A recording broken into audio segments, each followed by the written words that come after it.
Once again welcome back to my channel. তো আজকে একটা সুন্দর রান্নার রেসিপি ভাবলাম সবার সাথে শেয়ার করে ফেলি। তো নিরামিষ দিনে তো একটু নতুন নতুন রান্না লাগেই, নাহলে কিন্তু ভাত খেতে খুবই সমস্যা হয়।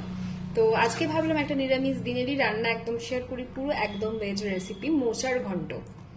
এত সুন্দর খেতে লাগে ডালের সাথে, বা মানে লুচির সাথেও খুব ভালো লাগবে, রুটি পরোটা লুচি ভাতের সাথে ডাল দিয়ে খেতে দারুণ লাগবে।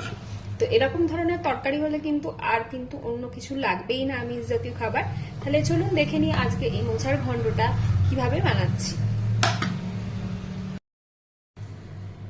তো চলো বানিয়ে নেওয়া যাক আজকে নিরামিষ মোচার ঘন্ট। তো মোচার ঘন্ট বানানোর জন্য প্রথমে আমি ইনগ্রিডিয়েন্টস লিস্টে দেখিয়ে দিতে চাই, মানে কি কি আমার রান্না করতে লাগবে। তো প্রথমেই এখানে আমি কি দিয়ে নিয়েছি, যেটা মেন ইনগ্রিডিয়েন্টস মোচা। ছাড়ানোটা খুব ডিফিকাল্ট হলেও খেতে কিন্তু রান্নার পর খুব সুস্বাদু হয় যদি এইভাবে বানানো যায়।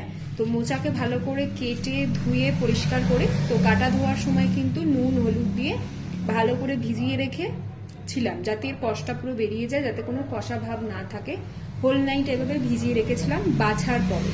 তারপরে তারপর এই মোচাটা যেটা কেচে বেছে রেখেছিলাম সারা রাত ভিজিয়ে, সেটা আর ছোলাকে ভালো করে সেদ্ধ করে নিয়েছি। তো এটা এখন সেদ্ধ করে একদম জল ঝরানো অবস্থাতে রেখে দিয়েছি।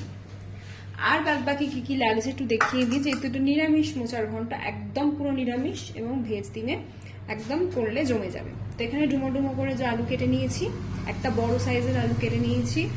আর এখানে নিয়েছি নারকেল কোড়া, এটা কিন্তু অবশ্যই লাগবে, এটা দিলে তবেই কিন্তু স্বাদটা খুব ভালো হয়। আর এখানে নিয়েছি গোটা গরম মশলা ফোড়নের জন্য। আর এখানে একটা পেস্ট বানিয়ে নিয়েছি, সেখানে রয়েছে হচ্ছে আদা, টমেটো আর একটা গ্রিন চিলি দিয়েছি। আর কেউ চাইলে রান্নার মধ্যে শুকনো লঙ্কার গুঁড়ো, মানে শুকনো লঙ্কা বা লাল লঙ্কার গুঁড়ো অ্যাড করতে পারে, বা ফোড়নে শুকনো লঙ্কা দিতে পারে। আমরা অত ঝাল খাবো না বলে ওটাকে আমি স্কিপ করে দিয়েছি, আমার ঝাল এই একটা লঙ্কাতেই যা হবে।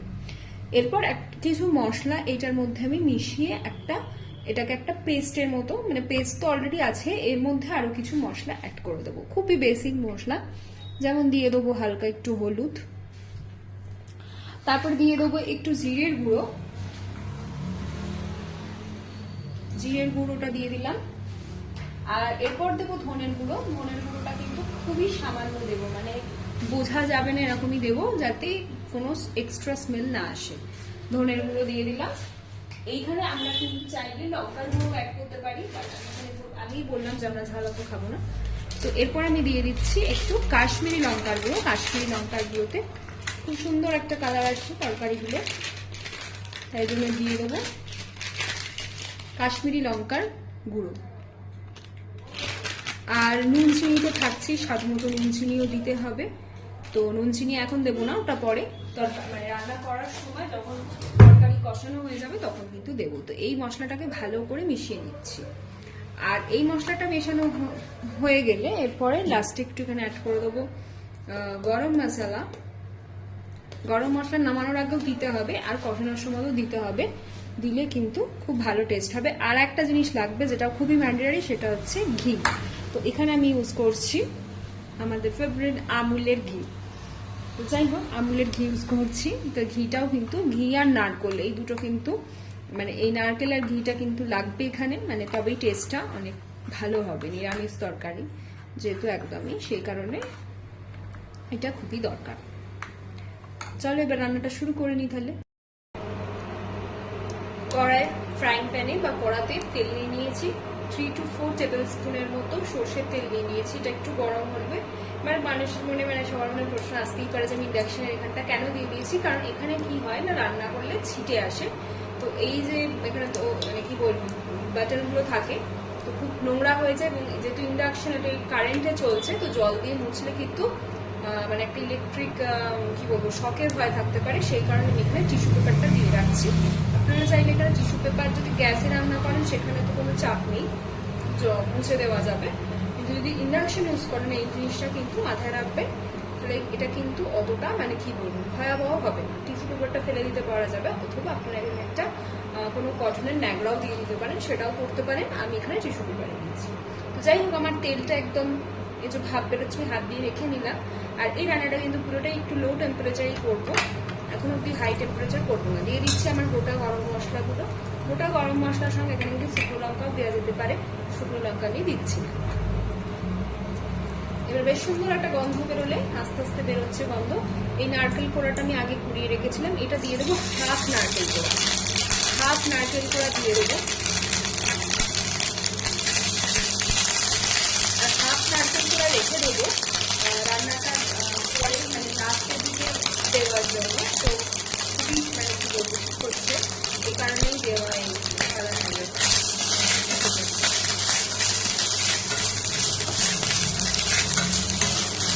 ভালো করে নারকেল আর গরম মশলাটা ভাজা ভাজা হবে।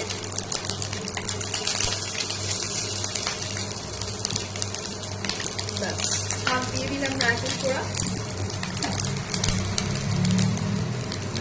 এরপর দিয়ে দেবো আমি যে আলুগুলোকে কেটে রেখেছি সেগুলোকেও দিয়ে দেবো।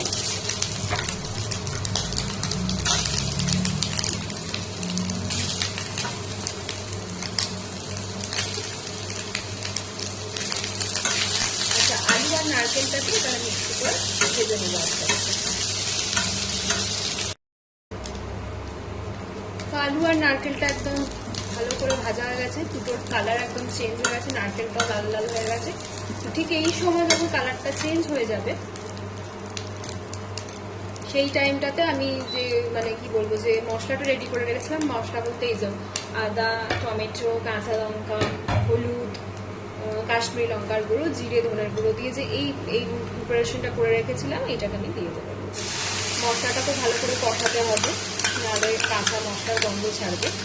তো এই মশলাটাকে আমি ভালো করে কষিয়ে নেবো এরপর। এইবার মশলাটা কষানোর সময় আমি এখানে দিয়ে দেবো স্বাদ মতো নুন, আর চিনিটা এখানে একটু বেশি পড়বে, কারণ তরকারি একটু হালকা মিষ্টি মিষ্টি ধাঁচে খেতে হয়, তবেই টেস্ট হবে, কারণ নারকেল দেওয়া রয়েছে। তো নুন এখানে দিয়ে দিচ্ছি, নুনটা অবশ্যই স্বাদ মতো চেখে চেখে দেখতে হবে। তো আমি এখানে আপাতত 1 স্পুনের মতো দিলাম। আর চিনিটা কিন্তু যেটা বললাম একটু বেশি করেই দিতে হবে, কিন্তু আমি যেহেতু মানে চিনিটা অ্যাভয়েড করি, আমি চিনি ইনটেক করি না, সে কারণে আমি আজকে চিনির বদলে কিন্তু একটু গুড় দেবো। তো গুড় দিলে কি হয়, মানে চিনির ফ্যাটটা মানে চিনির যে ক্যালোরিটা থাকে ওটা কিন্তু ইনটেক হয় না।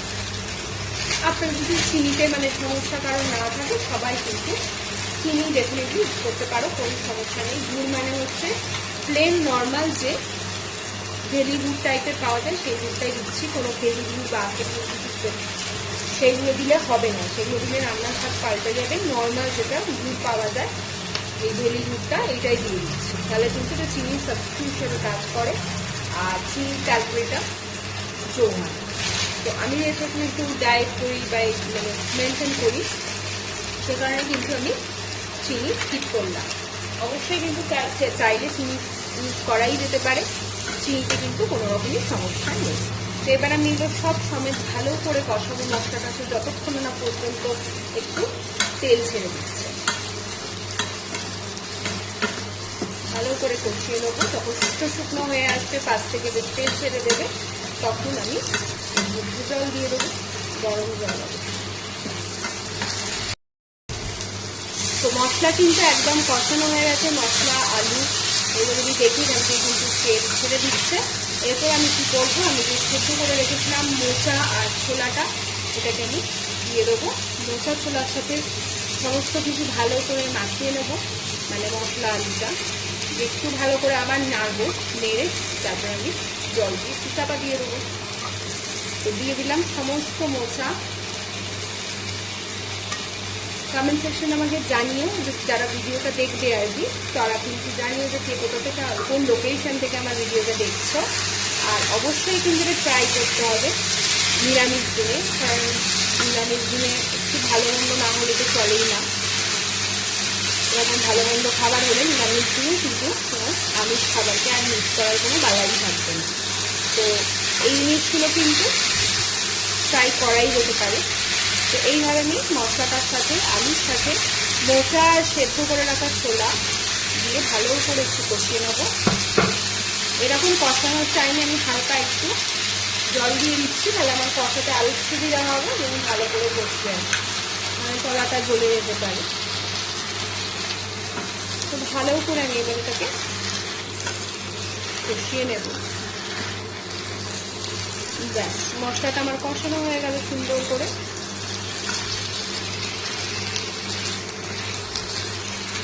আমি কিন্তু মশলার যে কালারটা করেছিলাম আর কি, যে যখন আমি বাটা মশলাটাতে দিয়েছিলাম ওই কালারটাই কিন্তু আছে।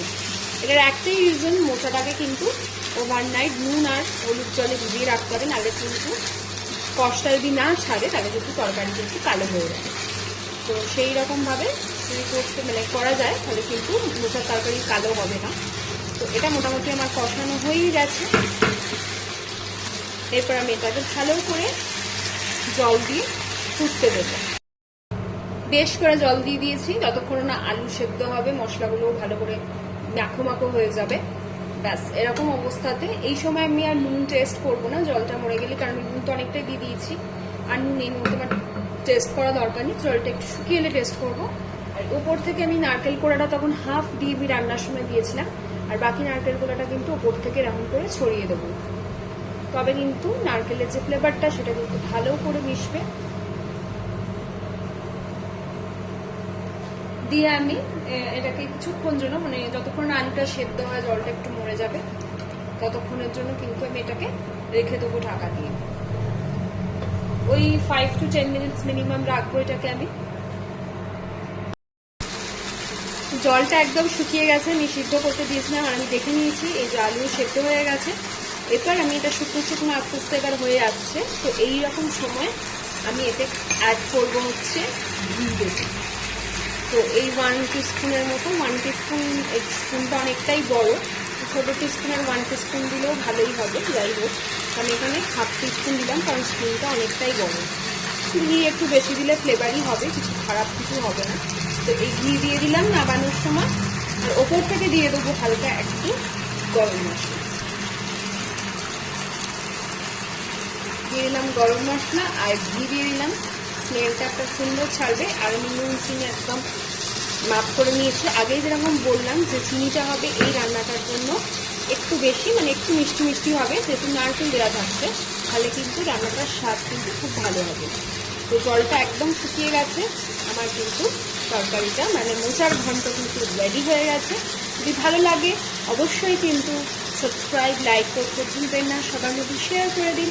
আর ডেফিনেটলি কিন্তু ঘরে ট্রাই করুন নিরামিষের দিনে, দেখবেন আশা করি সবার ভালো লাগবে। তো আজকের মতো এখানেই, দেখা হবে নেক্সট ভিডিওতে।